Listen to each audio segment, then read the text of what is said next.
আজ বানাবো ছট পুজো স্পেশাল খাস্তা ও মুচমুচে ঠেকুয়া। এই ঠেকুয়া ছট পুজোর প্রসাদ হিসেবে তৈরি করা হয়। এই প্রসাদ তো সবার ভাগ্যে এসে পৌঁছয় না, আবার খেতেও খুব ভালো লাগে। তাই বাড়িতেই বানিয়ে দেখাবো খুব সহজে। ঘরে বসেই ঠেকুয়ার স্বাদ নিতে চাইলে ভিডিওটি না টেনে শেষ পর্যন্ত দেখতে থাকুন। ভিডিওটি ভালো লাগলে একটা লাইক এবং শেয়ার করতে কিন্তু একদমই ভুলবেন না। তো প্রথমেই একটা বোলের মধ্যে ভর্তি করে এক বাটি আটা নিয়েছি। ওই একই বাটির মাপ করে হাফ বাটি ময়দা আর হাফ বাটি সুজি দিয়ে দেব। এবার দেব 4 থেকে 5 চামচের মতো মেল্টেড ঘি। এখানে তেল নয়, ঘিয়ের ব্যবহারই করবেন। স্বাদ মতো খুব অল্প পরিমাণ নুন দিয়ে দেব। ভালো করে ডলে ডলে মেখে নেব।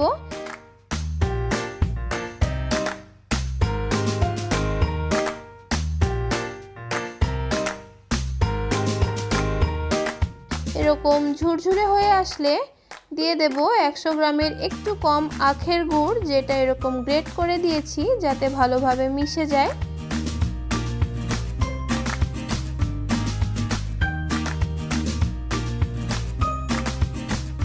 দিয়ে দেব বড় দানার চিনি, ছোট এক বাটি। অবশ্যই এখানে বড় দানার চিনি ব্যবহার করবেন, কারণ ঠেকুয়া তৈরি করার পরেও চিনির দানাগুলো দেখা যাবে।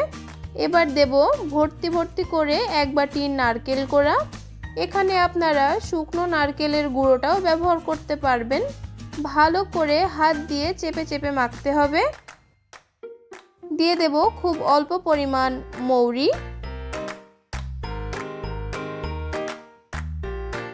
এবার সব কিছু ভালো করে মিশিয়ে নিয়ে খুব সামান্য জল দিয়ে, না খুব শক্ত আর না খুব নরম, এরকম একটা ডো বানিয়ে নেব।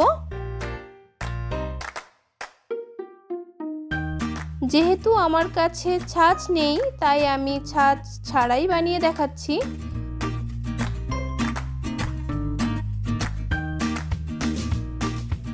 মন্ড থেকে বেশ খানিকটা নিয়ে এরকম দু হাতের সাহায্যে চেপে চেপে এরকম চ্যাপ্টা শেপ দিয়ে তারপর একটা চামচের সাহায্যে এরকম পাতার মতো করে বানিয়ে নেব। দেখুন কিভাবে পুরো কাজটা করেছি।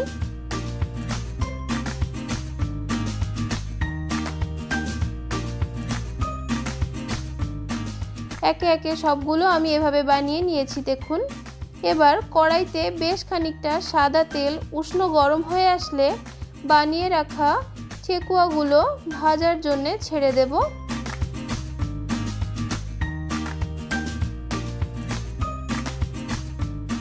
গ্যাসের ফ্লেমটা প্রথম থেকে শেষ পর্যন্ত মিডিয়াম টু লো হিটে রাখতে হবে।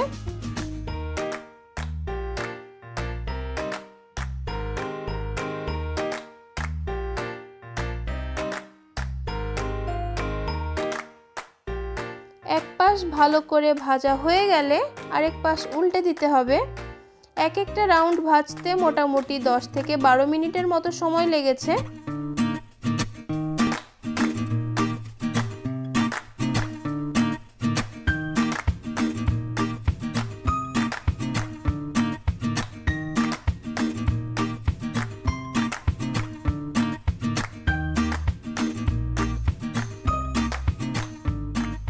এই দেখুন ঠেকুয়ার পারফেক্ট কালার চলে এসেছে, আর আমাদের খাস্তা ও মুচমুচে ঠেকুয়া কিন্তু একদম তৈরিও হয়ে গেছে। এভাবে বানিয়ে আপনারা চাইলে 15 থেকে 20 দিন অনায়াসে সংরক্ষণ করে রাখতে পারবেন। আপনারাও বাড়িতে ট্রাই করুন আর আমাকে কমেন্ট করে জানান কেমন হয়েছিল। আমার ভিডিও যদি আপনাদের ভালো লেগে থাকে তাহলে যারা ফেসবুক থেকে আমার ভিডিও দেখছেন তারা আমার পেজটিকে ফলো করে নেবেন, আর যারা ইউটিউব থেকে আমার ভিডিও দেখছেন তারা আমার চ্যানেলটিকে প্লিজ সাবস্ক্রাইব করে নেবেন। আজ এ পর্যন্ত, দেখা হচ্ছে আপনাদের সাথে নেক্সট ভিডিওতে। ততক্ষণ সবাই ভালো থাকবেন।